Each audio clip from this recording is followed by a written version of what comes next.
ভয়ানক আগুন আপনি পারেন না সে আগুন ওই মাথায় যান, ওই মাথায় যান। থাকবে ওই মাথায় যান। জাহান্নামীদের চেহারা সহ পুরো শরীর আগুন দিয়ে দগ্ধ করা হবে। এই ব্যাপারে মহান আল্লাহ পাক রব্বুল আলামিন পবিত্র কোরআনুল কারীমের ভিতরে বলেন, কিয়ামতের দিন আমি তাদেরকে অন্ধ, মুখ বধির অবস্থায় মুখের উপর বর্গের অবস্থায় সমবেত করব। তাদের কি এদিক দিচ্ছেন কেন? আমি কি এদিক যেতে পারবো? এখানে দেবো হবে, তখন আবার তাদের জন্য সেই আগুন এই মাথায় আসছে। আয়াত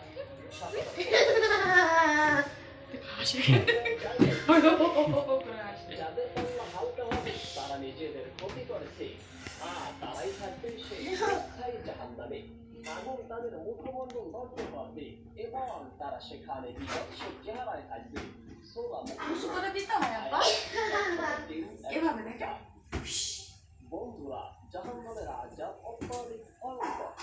নবীজি সাল্লাল্লাহু আলাইহি ওয়াসাল্লাম সাহাবাদেরকে যেভাবে জাহান্নামের আযাবের বিবরণ দিয়েছেন, কিছু তাহার ভিতরে আমরা পড়ে থাকছি এবং আল্লাহ রব্বুল আলামিন পবিত্র কোরআনুল কারীমের উপরে যে আযাবের কথা বলেছেন, আপনি পারছেন না আব্বা। কিছু আমরা সুন্দর খেলছেন না, আপনি সুন্দর আর জাহান্নামের আযাব যাকে দেওয়া হবে সে সর্বদাই লাঞ্ছিত হবে, কেননা তাদেরকে এমন কঠিন আযাব দেওয়া হবে যে আযাব পূর্বে তারা কখনোই ভোগ করেনি। তারা থাকবে সর্বদাই লাঞ্ছিত, তাদেরকে কখনোই আযাব কমিয়ে দেওয়া হবে না, তারা সর্বদাই সে আযাব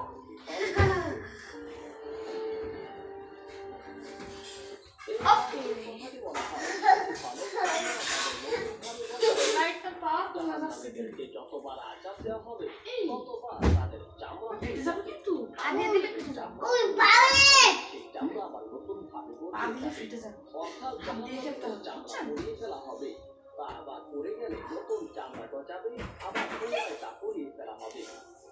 আল্লাহ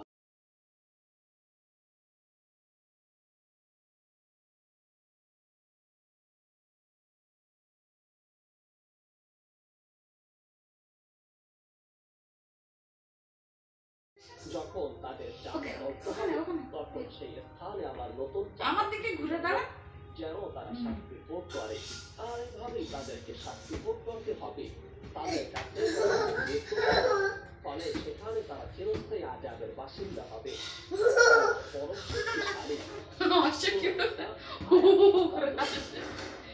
কোন স্টাইলের আছে আব্বা? ভাষা কোথা থেকে শিখেছেন আপনি? আবার কি বলেন? হবে মনে করবে এটি তাদের খাদ্য, সেই খাদ্যকে মনে করবে এটি খাওয়া আমাদের জন্য একটি লজ্জাজনক, আর এটি আমাদের জন্য শাস্তি। সেই খাদ্য শাস্তি হিসাবে বলছি কইলা সব্বু থেকে একটি আর কোনো কাজে লাগে না।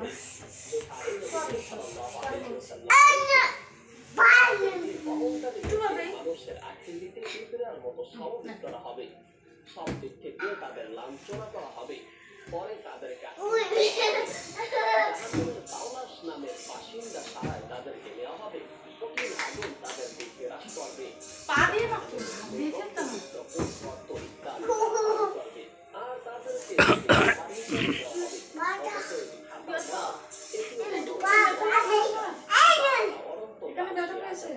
আচ্ছা ঠিক আছে। আর যখন তারা সেটি পান করবে তখন তার বাবাও খেলছে, যাবে না, পা দিয়ে না হাত দিয়ে হাতে করে উঠাবে, কিন্তু তাদের নারী শরীর পচে গরম পায়খানা রাস্তা দিয়ে বের হয়ে যাবে।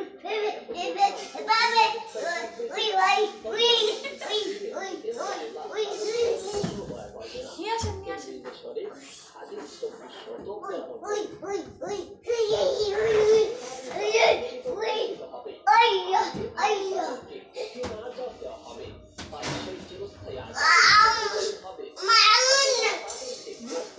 আগুন আগুন ঠিক তো, টিভিতে তো অনেক আগুন, টিভির মধ্যে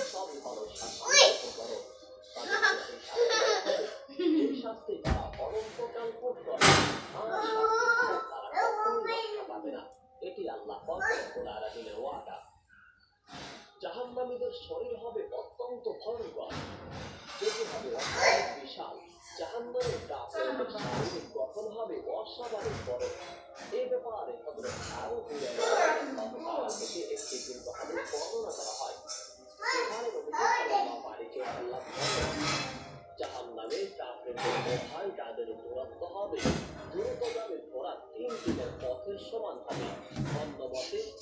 হবে বহু পাহাড়ের সমান এবং তাদের দেহ এই বেলুনগুলো ভালোই আছে ফুটে হবে আর আগে যে বেলুন বড় 6,800 টাকা আর তাদেরকে এমন শাস্তি দেওয়া হবে তারা সেই শাস্তি কখনো ওয়াও আপনি এভাবে খেলছেন ঠিক যাবে না এখন পড়তে দেওয়া হবে আর তারা সেই শাস্তি ব্যাডমিন্টনের মতো খেলি করবে যত তারা পর্যন্ত আচ্ছা ব্যাডমিন্টন এটা খেলতে পারেন কি তবে আল্লাহ ব্যাটে এখানে ধরবেন এখানে অনন্তকাল সেই শাস্তি দিয়ে রাখবে ওভাবে না তো সুন্দর সে আজাব থেকে বের একটু কাছে আর একটু কাছে সে আজাবের ভিতরেই থাকে ব্যাটের কাছে ছেড়ে দিন এখানে এবার দূরে যান সর্বদাই তারা কান্না করে ওখানে ওখানে এক সময় জাহান্নামীদের শিক্ষায় যাবে ফলে তখন তাদের চলতি কিন্তু তখন তারা কান্না করবে না এভাবে তারা লাঞ্ছিত ও বঞ্চিত হবে তাদেরকে এমন আজাবের ভিতরে ফেলা হবে এই ব্যাপারে মহানবী সাল্লাল্লাহু আলাইহি ওয়াসাল্লাম বলেন জাহান্নামের সবচেয়ে কম আযাব আল্লাহ তাবারাকা ওয়া তাআলা জিজ্ঞাসা করবেন তুমি যদি তার ভিতরে উপস্থিত ভালোই খেলে কিন্তু সালমান তবে তাও কি তুমি মুক্তিপণ হিসাবে দিয়ে দিতে এবং তুমি এখান থেকে বাঁচার জন্য কি তুমি দিয়ে আপনি ব্যাটের কাছে ধরুন তাহলে ব্যাট বেশি লম্বা হবে ভালো অবশ্যই ছেড়ে দেন দিয়ে দিতাম ছেড়ে দেন আমি ধরিয়ে দেই এখানে ধরেন ঠিক আছে এই হাত দিয়ে ধরতে হবে আচ্ছা ধরেন দুই হাত দিয়ে ধরেন অবশ্যই আল্লাহ আপনি আমাকে এই শাস্তি থেকে রক্ষা করুন তখন আল্লাহ বলবে তুমি যখন আগুনে ছিলে তখন আমি তোমার চাইতে সহজ জিনিস দিয়েছি ব্যাট চেঞ্জ করে নেবেন না পারলে আমাকে একটু ব্যাট পাবেন কিন্তু অতঃপর তুমি শিরকি করেছো বুখারী ও মুসলিম শরীফ জান্নাতের অবর্তনীয় সুখ দেখে জান্নাতীরা যেমন দুনিয়ার সকল দুঃখ ভুলে যাবে তেমনি ভাবে জাহান্নামের কঠিন আযাব দেখে জাহান্নামীরা সেই দুনিয়ার আনন্দের কথা বলে যাবে তারা সর্বদাই আল্লাহর কাছে ক্ষমা চাইবে এবং তারা বলবে হে মালিক এই আযাব থেকে রক্ষা করো তারা সর্বদাই সে আযাব থেকে কি বলে না বা হায় আল্লাহ সেটাই চেষ্টা করবে কিন্তু অতঃপর তারা সেই আযাব থেকে হায় আল্লাহ তাদেরকে মৃত্যু দেওয়া হবে না আর এরকম কি বলবেন হায় আল্লাহ বলেন দেখি তারা তাদেরকে ওই আযাবের ভিতরে ফেলাবে বলে যতবার তারা সেই আযাব থেকে উঠে আসবে হায় আল্লাহ বলেন হতে চাইবে হায় আল্লাহ তাদেরকে ধাক্কা দিয়ে ফেলে তারা সেই জাহান্নামের ভিতরে আমার কানে বাড়ি মেরে দেখাই এই জায়গায় আপনি আমি প্রেম দিতে চাই না কিন্তু বন্ধু আমরা যে কাজ করেছি এইভাবে করে তাদের জান্নাত পাওয়া একেবারেই অসম্ভব অবশ্যই আমরা যে কাজ করি তা একেবারে জাহান্নামের কাজ অবশ্যই বন্ধু আপনার আমার দুনিয়া আসল বাড়ি নয় পরকালের জিন্দিগিতে চলে যেতেই হবে আর সেই জায়গায় আপনার আমার কোনো দুনিয়ার পরিচয় চলবে না আপনি সেই জায়গায় থাকেন না কেন সেই জায়গায় ওই পরিচয় নিয়ে কোনোই দাঁড়া হবে না আপনার নাম কি আব্বা সেই জায়গায় আসলে পরিচয় সালমান আপনার আপনার বাবা মা আছে না বাবা মা নেই আপনার আপনি কোথায় গেছে আপনার বাবা মা কষ্ট করেছেন আপনি নাকি আল্লাহ তাআলা ছেড়ে এর ভিতরে সর্বদাই লিপ্ত হয়েছে নাকি আল্লাহর নাফরমানি করেছেন সর্বদা আল্লাহ তাআলা সেদিন আপনার কেমনটাই দেখবে আপনার সেদিন অন্য কিছু আল্লাহ দেখবে না অর্থাৎ আপনার যদি সেই নেক আমল কম থাকে তবে অবশ্যই সেই দিন আপনাকে রক্ষা করার মতো কোনো মানুষ থাকবে না আপনার মা বাবা আপনাকে সেই দিন রক্ষা করতে পারবে না বাবার ওখানে মার কাছে গেলে আপনার মাও আপনাকে একটি ন্যায় দিবে না অবশ্যই আপনার বাবাও আপনাকে একটি ন্যায় দিবে না এরপর আপনি হবেন জাহান্নামী তাহলে সেই জাহান্নামের দিনের কথা একটু কি আমরা ভেবেছি আজও কি আমরা সেই জাহান্নাম থেকে মুক্তি পাওয়ার জন্য আল্লাহ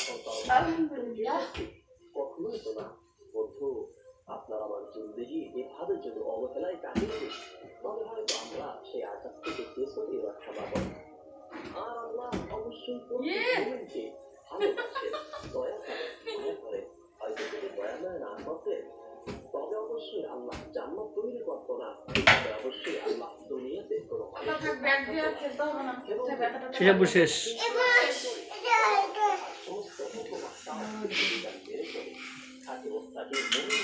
ব্যাটার এত মাথায় ধরলে পারে না ছোট মানুষ না নিতে পারবো না দেখেন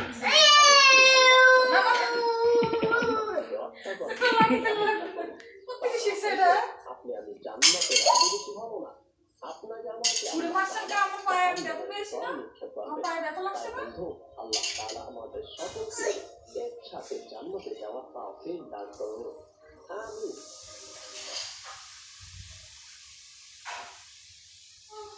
শিবা, আমি তো শিবা হতে পারি না তো। ওয়াও, বড় হয়ে যাবো কিভাবে? এই কথা বলো। কি হতে চান আপনি বড় হয়ে? বড় হয়ে? কি হবেন বড় হয়ে? কাশি লাগছে? কেন কাশি লাগছে? বড় হয়ে কি হবেন আপনি?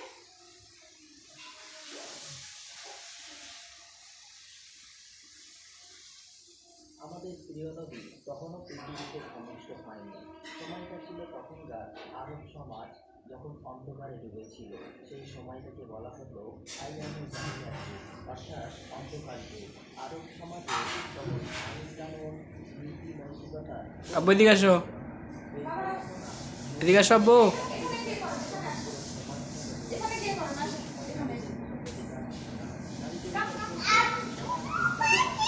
তুমি দেখবে এখানে, হ্যাঁ করেন। এটা এখন শিবা?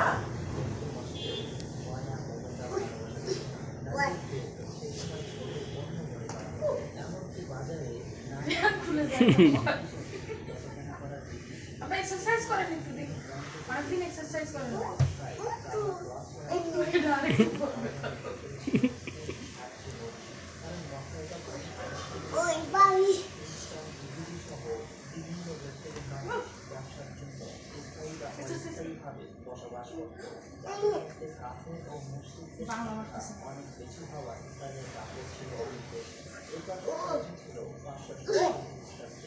শিবা কেমন করে?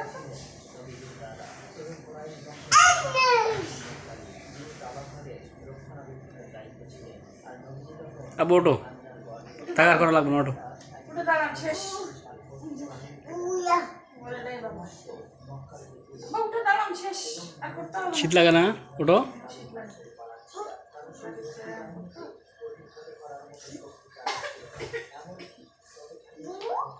টুপিও? এক্সারসাইজ করুন।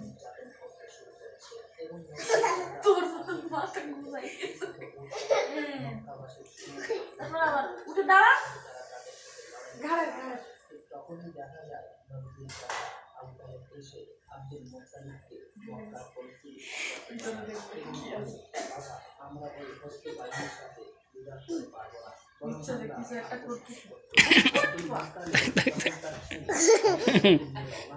হস্তি বাহিনীর প্রধানের সাথে দেখা আসো। আর এই হস্তি বাহিনীর প্রধান মেরে না। বাবা ব্যথা পাবে। শাসক আব্রাহা আরব সমাজ যখন চুনটা আলাদা, এখানে আলাদা।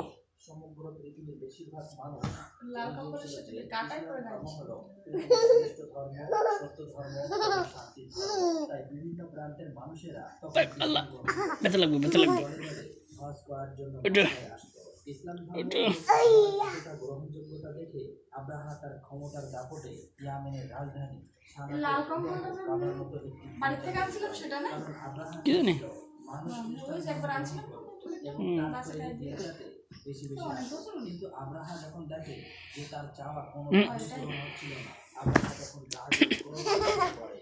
আর সেই গরম করো না। আব্রাহা একদিন সিদ্ধান্ত নেয় যে কাবা ঘরকে সে ভেঙে দেবে। তারপর আব্রাহা তার 60,000 সৈন্য নিয়ে এবং 13টি হাতি নিয়ে মক্কার দিকে আসতে থাকে। এর মধ্যে আব্দুল মুত্তালিব সেখানে পৌঁছে যায় এবং আব্রাহাকে বলে, আমি আপনাকে সতর্ক করছি, আপনি যে ঘরটাকে ধ্বংস করতে চাইছেন সেটা আল্লাহর ঘর, তাই এমন কিন্তু আব্রাহা তার কোনো কথাই শুনতে চাইছিল না। আব্দুল মুত্তালিব তখন তাকে বলে যে আমার উট ফেরত দিন। এই কথা শুনে আব্রাহা অবাক হয়ে যায় এবং বলে যে আমি আপনাদের প্রিয় উপাসনালয় ধ্বংস করে দিচ্ছি, যেখানে আপনাদের বাবা ব্যথা লাগে না? ফলে আপনাদের ব্যথা পান না? এবং প্রতি সবকিছু ধুলায় মিশে যাবে। আপনি দেখি একটু পড়াশোনা করেন তো। আপনার বেলি কই? বেলি বেলি বেলি বলে আমি আমার বেলি বেলি তাই আমার ও বেলি কই? কিন্তু এই মক্কা এবং কাবা ঘরে রাজি হলেন। আচ্ছা একটু পড়াশোনা করি, দুষ্টান করি। আচ্ছা আপনার দুধ কই দেখান তো। দেখো তাহলে পুপি রাগ করে চলে গেল। খুব চলে যায়। চলে গেলাম।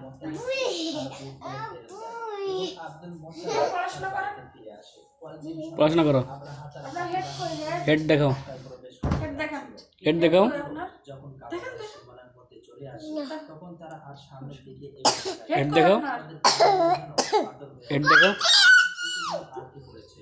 জায়গা, খুব জায়গা। তার সৈন্যরা তখন একটু চালাকি করে জোর করে তারা হাতিগুলোর মুখ অন্যদিকে কি করতেছো? এবং হাতিগুলোকে তারা ভালো রাগ করছো? খেতে দেয়। আর সেই সমস্ত খাবারগুলো রাগ করছো? আবার রাগ করো, ঘরের সামনে হাতিগুলো রাগ করো। আবারও কাবা ঘরের দিকে এগিয়ে যেতে থাকে। এদিকে আব্দুল মোত্তালেব অনেক চিন্তিত হয়ে পড়ে।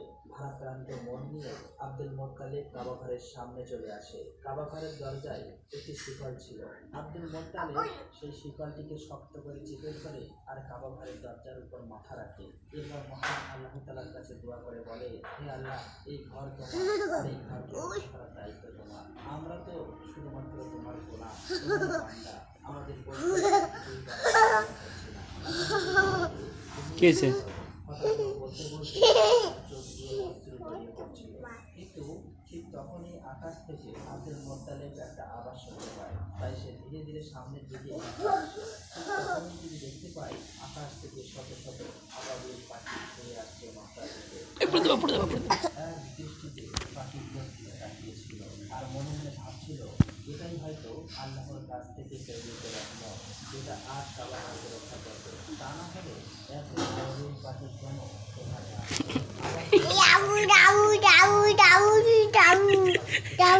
শেষ শেষ শেষ শেষ শেষ শেষ